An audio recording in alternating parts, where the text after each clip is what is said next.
नमस्कार बंधुगण मो चैनल रे आपण मानक स्वागत। मु आज आपण मानकु थायराइड प्रॉब्लम हेइथवा रोगी को केमिति भलो करिवे मु सही उपाय आपण मानकु बताई देबी।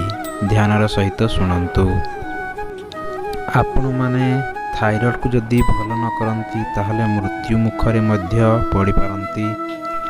थायराइड आम शरीरर ओजन बढ़िबा ओजन ह्रास होबाकू नियंत्रण करिथाय एवं रोग प्रतिरोधक शक्ति बढ़िबारे मध्य सहाय्य करिथाय।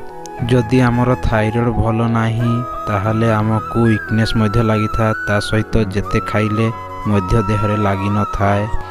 एही थायराइड समस्या रु आपण माने जदि मुक्ति पाइबाकू चाहंती ताहले प्रत्येक दिन गोटे चामच बाटिकी हो किंबा ग्राइंडिंग करिकी हो धनिया पत्र को खाइबाकू पड़िबो।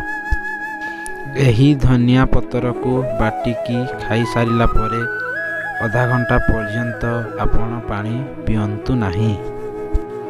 खट्टा एवं तेल मसला को संपूर्ण भाव में आपण बंद करंतु। अल्प तेल देकी खांतु चलिबो किंतु खट्टा खाइबा कथा नुह।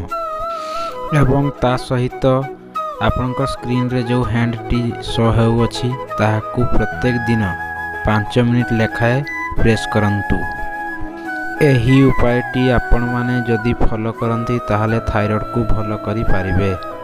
एही थायराइड समस्या को आपण माने जे पर्यंत भलो न करिवे ताहले आपण माने जहा खाइले मध्य आपनक देहरे लागिबो नाही। जदि वीडियोटी भलो लागि थाए लाइक सब्सक्राइब एवं शेयर करंतु एवं ता सहित बेल बटन टी को दबाई दियंतु।